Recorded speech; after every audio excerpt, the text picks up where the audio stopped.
everybody, this is Gomez with another tarot review, the Deviant Moon Tarot, also suggested and supplied by Karen. It's a very interesting deck. I got it a while ago, but I kept going over it and studying it and discovering more and more complexities. And it has a nice booklet and a book that explains everything, but I realized that as the book encourages, I started developing my own thoughts about it that I wanted to share, that somewhat deviate from the interpretations provided by the author of the deck, Patrick Valenza, a really talented artist who did a great job on this deck. Even the name, Deviant Moon Tarot, it seems to have an already implied meaning, and it was suggested to him by an instinct of subconscious, as it were, and it seems appropriate. But I realized when I was thinking about reviewing it that even that name I kind of interpret in my own way. Despite what it sounds to me, based on the specifics of this deck, it doesn't mean that it is any kind of perversion implied, as you would think from the word deviant, but that it deviates from timeline and standard and normalcy. It creates its own, in a sense, time ripple. So, and I have many other ideas about different elements of the deck as well. So this is the Deviant Moon Tarot by Patrick Valenza.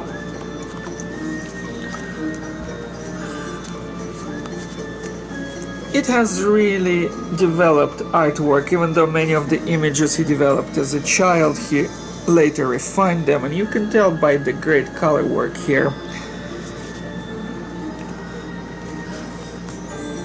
After the titular card that we have seen, we're now moving to the major arcana.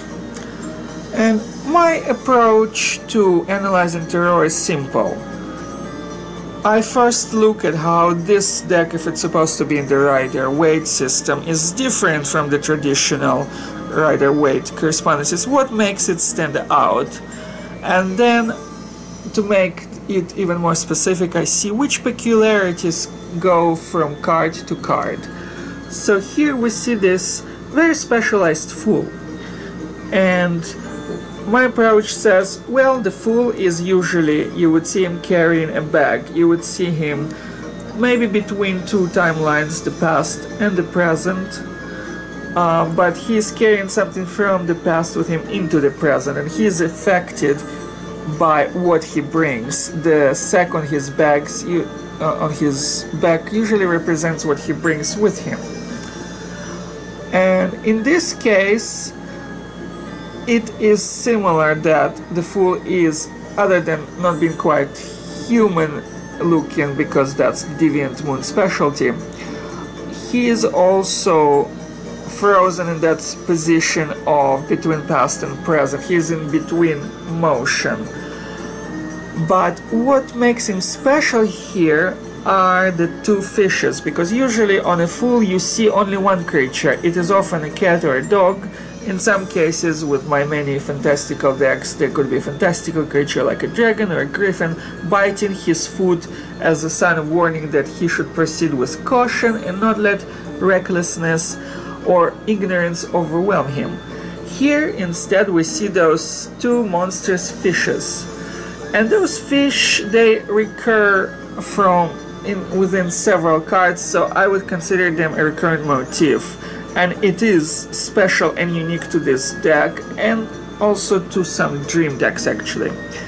But it is not very common as part of Rider-Waite imagery. So here I would suggest that the fish represent a set of symbols, and I would read them as values, beliefs, or sometimes wishes. The beliefs are usually related to old beliefs, the kind that inform one's present, that affect how you think, how you act, and I think the whole deck establishes a kind of a contrast between the past and the present consistently.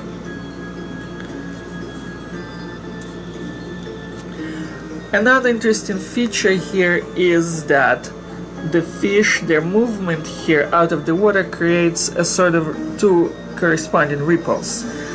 And I would consider those also ripples in time, because what you bring with you from your past also affects again how you act and interact with the future or the present. It is almost can be thought of as a time portal, because sometimes the things that you experience around you are not unfamiliar to you. There's something you already experienced in the past. You bring them with you for good or for ill both. And that is the message of the Fool. He is chaotic and random, and whatever you bring for good or for ill will also be for good or for ill in your present.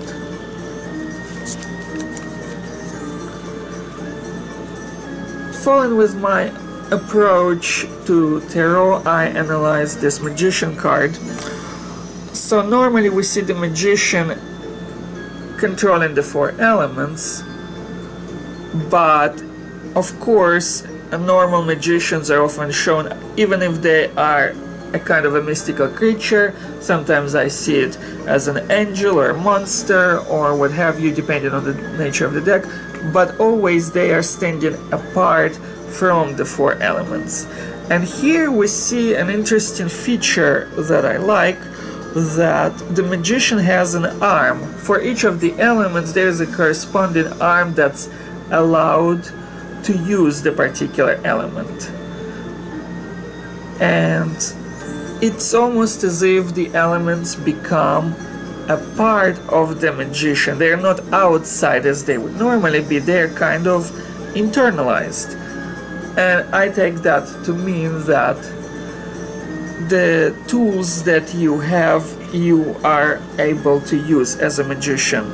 You have a situation and you have the means to solve it with the tools you already have learned. You don't have to learn new ones, maybe to see how you can use them in creative ways, but you already have them from your past, because the Magician is basically a fool who realizes his abilities.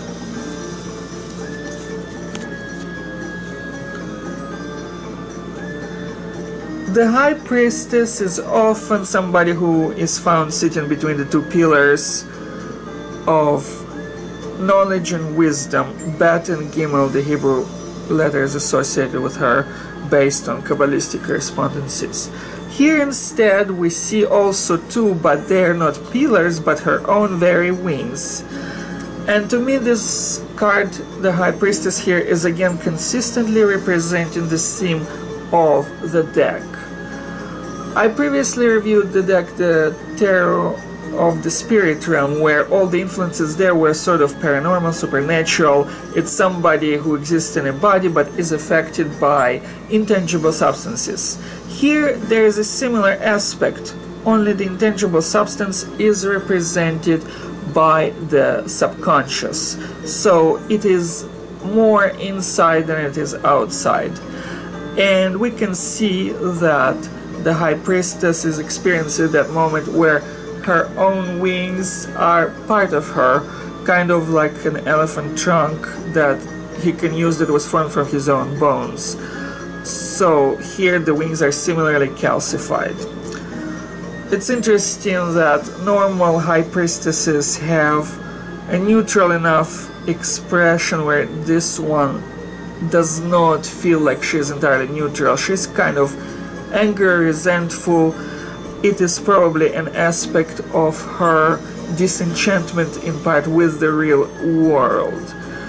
All of this deck, all of the major arcana at least, speaks a lot about interaction with the real world and how you're dealing with it and how your subconscious is helping you or detracting from your dealing with it. In this case, even though she has knowledge to give, when she's divorced from reality, the knowledge becomes, of course, more theoretical.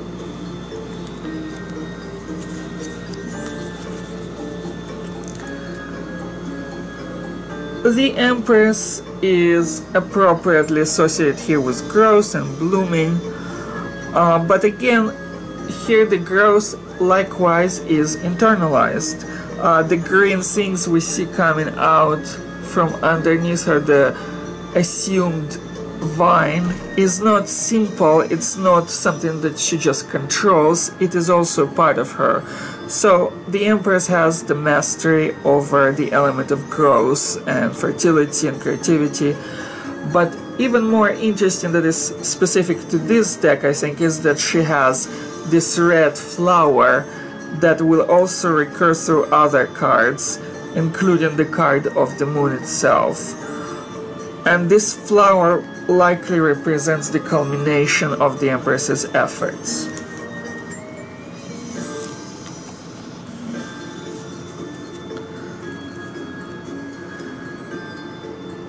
The Emperor is also very interesting here. He is depicted in his seated position on a kind of a throne, but the throne here is less important than in many other decks. Often the Emperor represents a mastery, but it's mastery that derives from tradition, from him being based in the earth and stability and representing that stability to the people. Here, because of what the deck is, meaning conquering inner struggles, overcoming yourself, guided by instinctive forces, here he is instead in control of himself.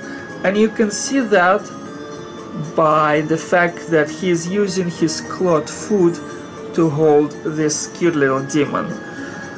And here two interesting comments, that this little demon is basically a smaller version of the devil card we would see later. The author himself describes him as a kind of horrible demon, but to me in this situation he kind of looks rather subdued and somewhat cute, adorable little imp.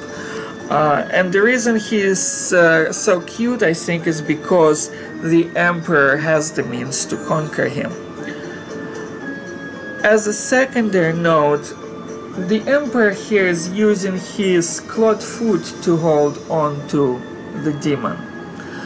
And this is another element that recurs throughout this deck. This clawed foot, it is not, I don't think, what it seems. Normally you would expect, well, the foot has the function of walking, so you would associate with something and logical associations with this. But here, in this deck, in the major arcana, the clawed foot is used for other purposes entirely.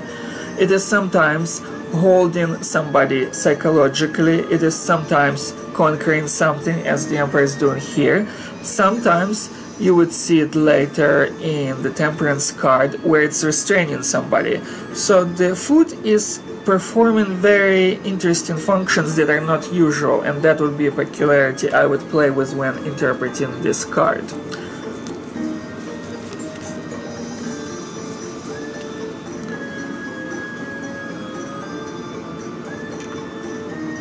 The Hierophant is also interesting, and also using more than one element here that would recur. One of the examples is that there is a little creature sticking out from the fold of his cloak, and that we would see even in the minor arcana in different forms. So basically the Hierophant is also somebody who is interacting with reality. He has the knowledge, and the reality does not necessarily match his knowledge, does not match his beliefs.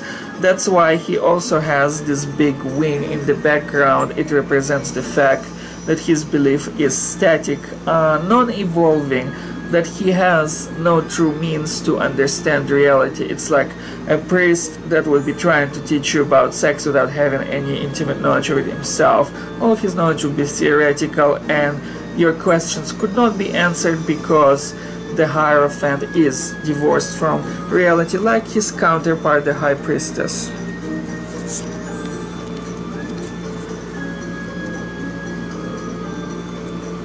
The lovers here are depicted in a traditional loving position, of course. It's a man and a woman joined in union. But what is interesting about this variation of it is that there is a tiny little snake biting into a lover's foot.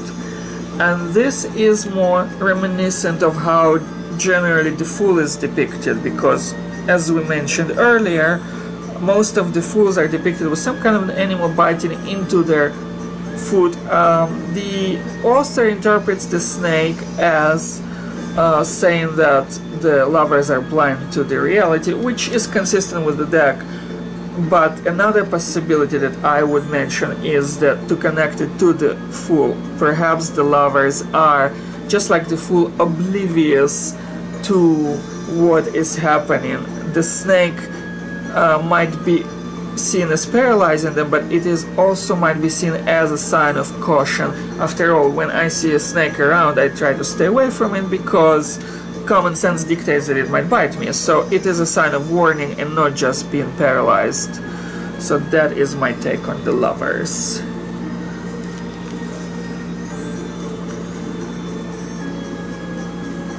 The chariot here is also unique. The author himself derives in the book that I'm going to show you later, he derives it from one of his drawings that kind of remind me, ironically, he doesn't think that way, but I see in his earliest versions of it an actual horse face, which would be appropriate for the chariot card. The main difference here between this chariot card and other chariot cards is that the chariot card usually has two. It is based on that old ideal of Plato of the black and the white horse, one representing noble desires and the other baser desires. So the duality is often natural in the chariot.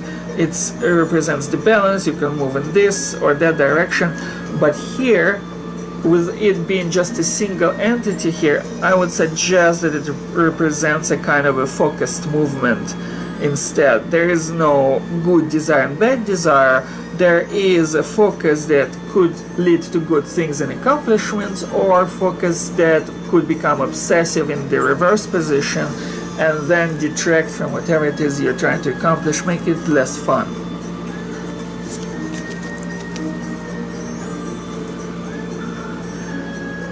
The Justice card is showing the figure of Justice holding two more creatures, and even though the author does not mean it that when he mentions them to be just like creatures representing different bad values, I cannot escape seeing a similarity in those two creatures to the two fish I mentioned earlier.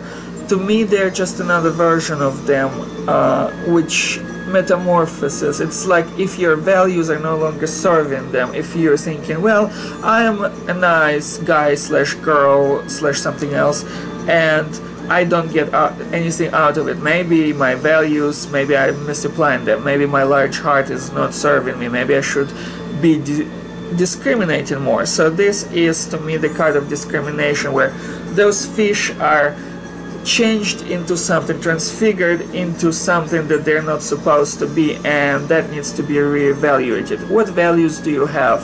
Are they working for your reality?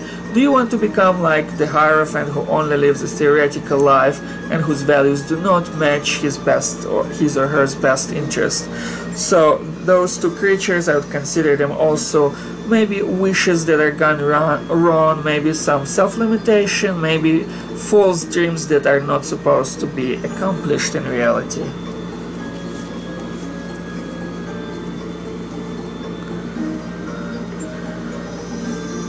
The Hermit here is by herself, but again, what is interesting about it, that there is a dead, I guess you would call it a monster, and that's what the author does, but I cannot escape but seeing it another deformed fish.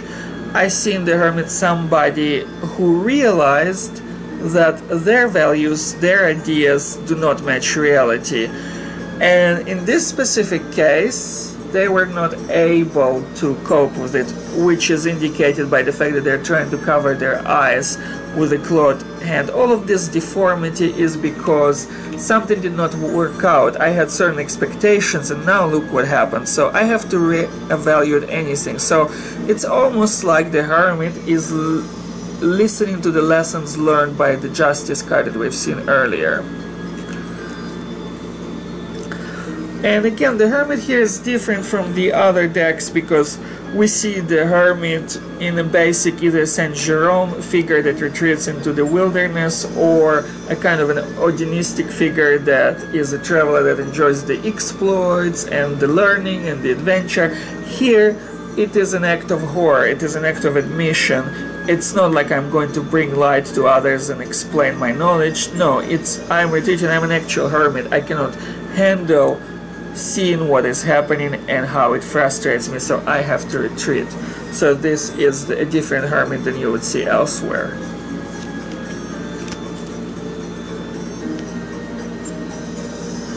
The same is true about the Wheel of Fortune card, in the sense that it's slightly different from others.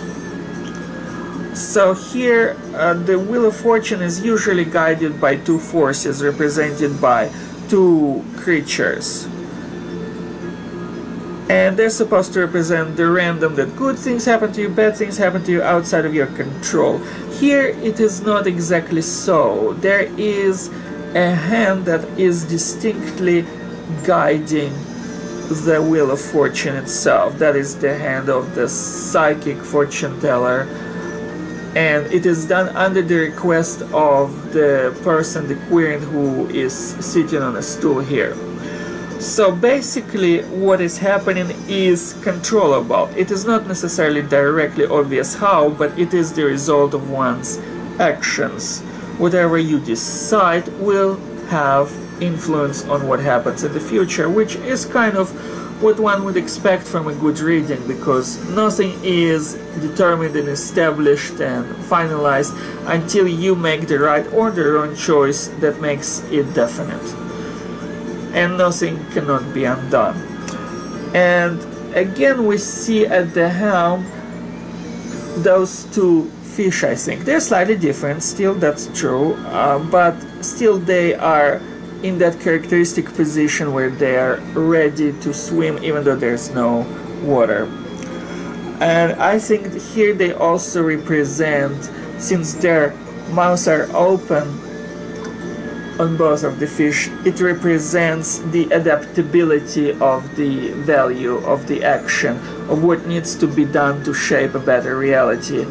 Wheel of Fortune represents that unknown fact that something will happen, but you are in control of this in this deck because it is your subconscious, it is your patterns, your habits that establish what would happen. And that is not always true for other Wheel of Fortunes.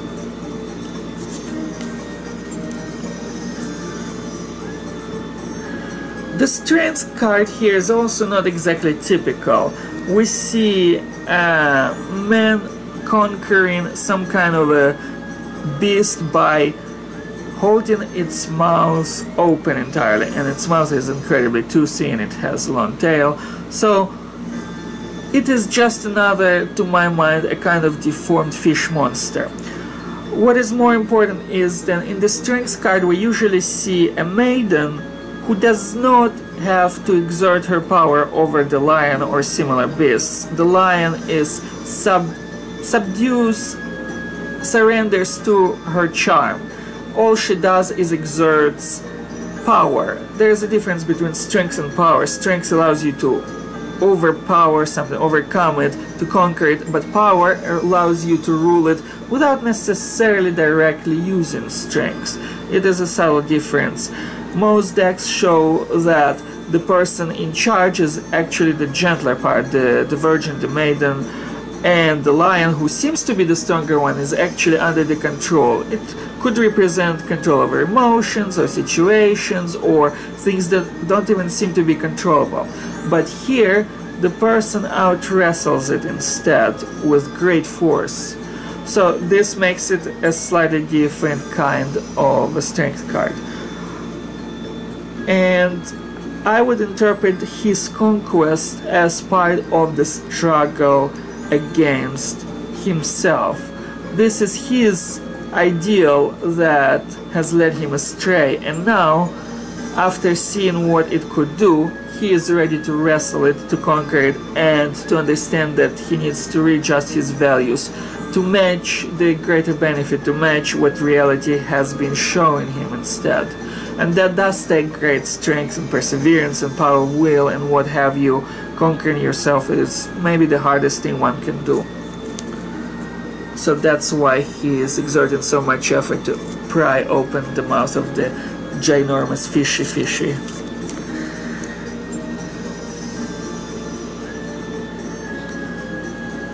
The hangman is fairly standard, just a person hanging upside down. The main difference, of course, is the fact that the moon is always in the background of this card, because it is the Deviant moon, the guiding force behind everything, the force that makes you see more in reality or less in reality depending on what your subconscious has been telling you. And seeing it from a different perspective allows you to see more.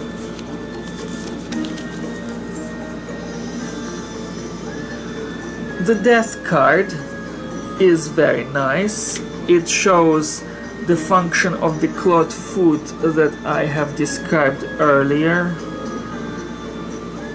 where the mother horse or creature is using it to hold back the child, to restrain it from its wrong desires and fears. The author mentions how originally the Death card was supposed to be a bird when he was little, and then it became a horse, and he thinks that it evolved. He thinks that the horse is better. To my mind, it was actually the bird that made more sense poetically, because the Death figure in medieval literature was usually portrayed with the idea that, you know, like the soul floats upwards, so it has wings, so the bird is more natural association.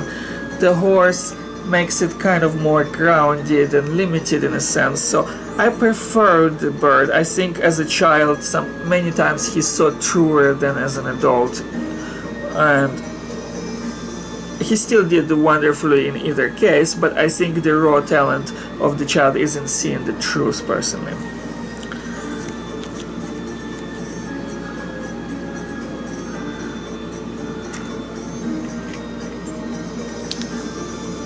The Temperance card here is, of course, similar to others. There is pouring, there is a standing female figure. The uniqueness of it is that it has more pronounced female characteristics than others, and the wings happen from time to time, but here again I think that they are more calcified, just like with the Hierophant and the High Priestess, and that represents, the water is kind of the freshness of emotion that's supposed to guide you through towards better reality, how to shape it. The calcified wings show that you cannot move, you feel stuck because you have been following the wrong ideals until now, and that causes you pain. Temperance encourages you to endure through the pain with the idea that it's not random and pointless, that it leads to something greater so long as you listen to your true emotions and not your fears.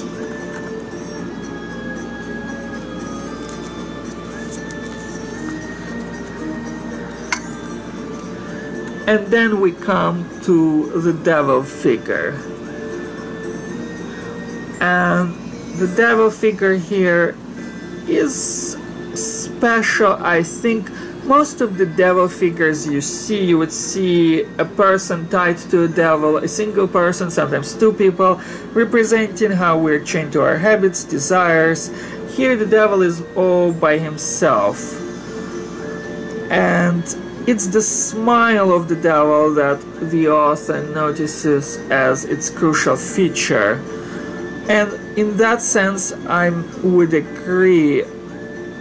The knowing smile shows how it has an idea of how to trick you. Not that there is a true devil, or whether or not there is, at least the idea is that your subconscious can trick you. It can give you something under the disguise of being helpful into something self-destructive instead. But in the positive, it can also make you see something from a different perspective, because the devil is the challenger. It shows you that if you've seen something and you are unhappy, you might not be seeing it right. Maybe you should reevaluate it somewhat. So then I would connect the devil figure to the figure of the hanged man. I think they could work together for establishing a better perspective, and if they come out together in a street cast, I would pay attention to that as a perspective changer.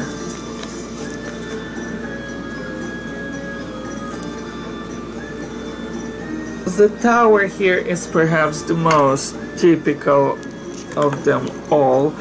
It is a standard tower, and there's an eye over it and people falling down, and you see that kind of a thing a lot, where people are being punished for the consequences of their action, or that their concept did not really work out and again was divorced from reality. I think the main difference here is in the figure on the right, that's almost broken but not quite, and it's kind of cowering, and I think it represents the idea of trying to avoid responsibility. It still has not learned from what it has done wrong. It knows that it had to suffer for it, but it has not learned what it has done wrong, and for that reason it's still trying to escape the punishment. It does not see it as just, it does not understand how it is just. And I don't think that many other tower cards have that specific element. They're more focused on the figure on the left that's in between the fall, that is being punished but has no means to escape it either. It's stuck under something else's control. This one seems to have more control but less awareness. So it is a nice, interesting balance here.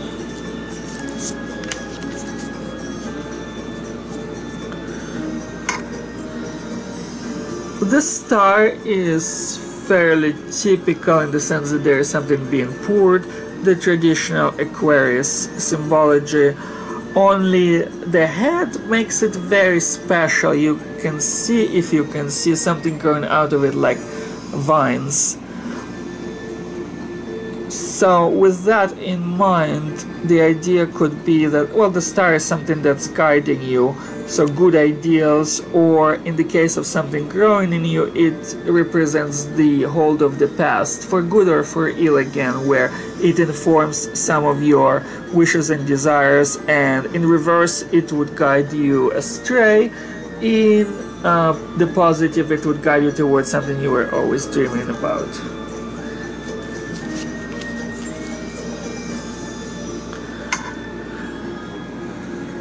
The moon card is very developed here, of course, because in a sense the moon rules everything. The moon represented here the subconscious influences, but to my mind it also represents how much you can be shaped by your history without realizing it, how much you are under the control of it, because the moon here is a puppeteer, and also how you have the ability to escape it. When you listen to yourself, when you see reality, when you see what it tells you, how your past and your beliefs and everything is not necessarily correct. As a nice picturesque symbol, I would pay attention here to the flower held by the dancing queen. That flower we've seen before in the Empress, and here it is used as a token of freedom from the hold. The Empress is forced to dance here on one hand, so the moon is still guiding her, but on the other hand, possibly she decides the tune she's dancing to, and that is represented for me by this flower. Flower being red represents the color of desire, symbolically.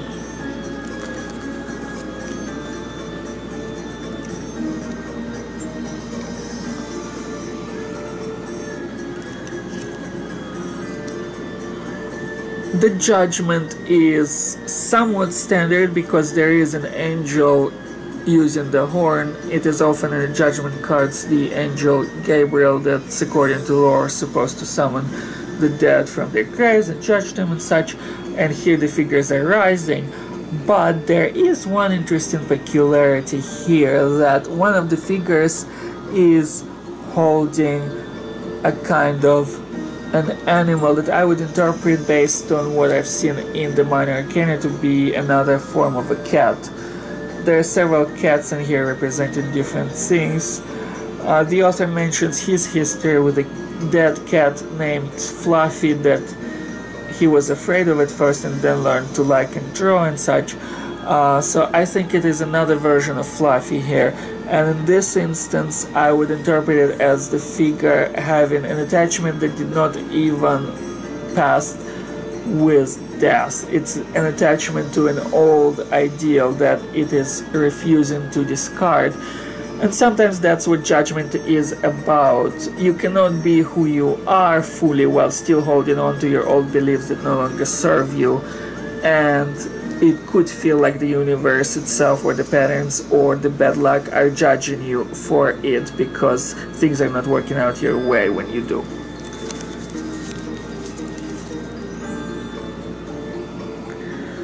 The world here is an adorable mermaid figure.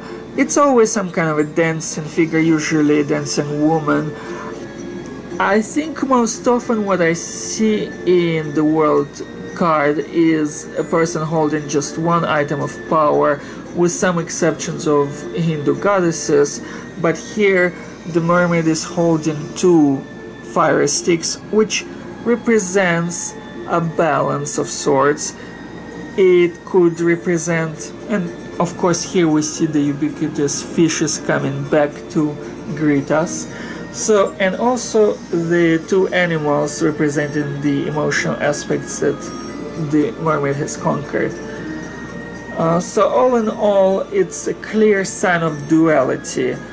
So in the upright it represents the entirety of the experience, how you can connect to everything and understand all the different perspectives and learn from your lessons and see how they shape an integral path in your life.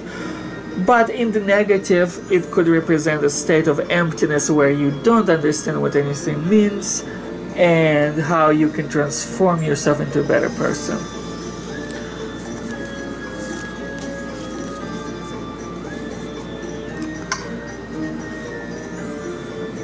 The King of Swords here is pretty striking, one of the striking minor arcana for me. And it is interesting that he also has this little servant. To me, this is a clear call to recall the Hierophant and the little creature in his folds of his cloak. After all, the king here is also wearing something red, so I would read them together. So the questions to be asked is, are you in conflict with reality? Are you trying to silence the inconvenient truths? Or are you listening to the secret whisperings of your higher mind and attending to them?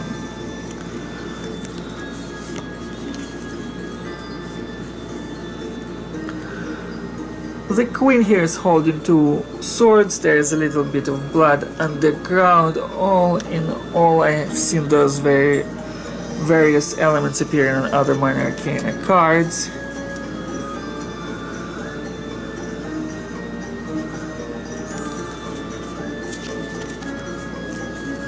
And there are some other very typical now minor arcana. And then this Nine of Swords was really interesting for me. It was a little different, even though otherwise there's the 9 swords that are supposed to show up, of course. But this imp makes it different, as well as this cat that is described as Fluffy in the book at the background. So the author comments on how Fluffy was something that he was made to draw, how the girls in his class were afraid of Fluffy being a mummified cat, but eventually everybody overcame their fear and eventually started petting it. So the author interprets it as a kind of frozen fear. but I think there might be a different kind of interpretation here possible, where it being a cat in the midst of emotion, the fear is not necessarily static. The fear is something that can be worked on. It is based, again, probably on something misunderstood or maybe even understood in the past, but something that does not apply in the present. And this imp that's supposed to want to paralyze a person is really, in a sense, to my mind, reminding them, by being what it is, of how the present is different from the past. If they give in to their fear, they're recreating their past. If they see that the bite of the imp is painful, the bite of fear is painful, then they can actually fix their present for the better. And I also like this imp because, I guess it's not really a traditional imp, but the author calls it an imp. But I guess I'd call it more interesting monster creature that's kind of cute. So, yeah, it's a nice one. But it reminds me of other creatures that we've seen in the Major Arcana deck. There was the one that the Hierophant had, there was the one that the Emperor conquered. So there are various creatures, and creatures are not there to hurt you in this sense in this deck. They're there to remind you of your power, your need to exert control. That would be the positive element of this card. And all in all, this is a really nice deck. It has a lot of good colors, very striking images. I can keep going on and on through its complexities for a while, and I had to before I got to understand this deck and my view on it. I had to work on it for a really long while. I think I got it maybe like at the end of last year, and only now I'm doing a review for it and voicing my thoughts because it's so deep and flavorful and so unique in many ways.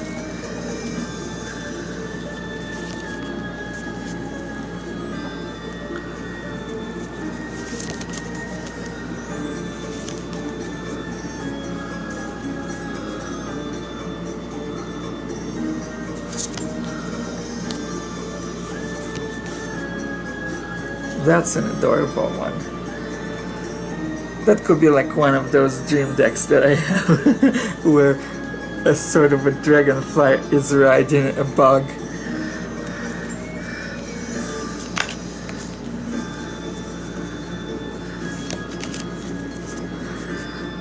I like the many creatures, even though they're shaped from such natural elements like a skull of a horse or a bird or anything else. They're really adorable. They evolved into something really cool.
Another nifty creature I have to share from that has lots of pentacles around it. Patrick Valenza is a good artist.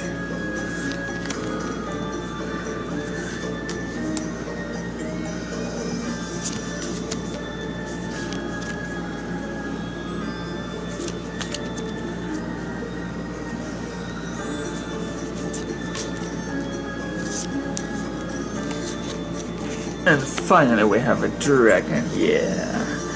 A dragon with pentacles.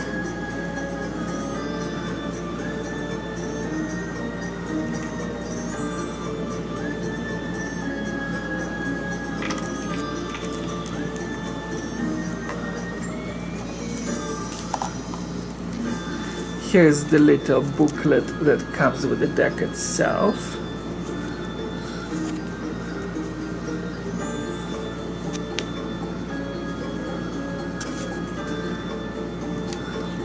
So basically this has been the deck itself, and if you want to remember anything from this deck, I would suggest my approach of seeing how this deck is different from the standard one and what seems recursive is a specific deck over other. And in this deck specifically we have those two fishes that go again and again, and we have the clawed foot that represents so much more than just the act of walking, and the flower that represents the desire and, in a sense, freedom and conquest. So those are the interesting features for me.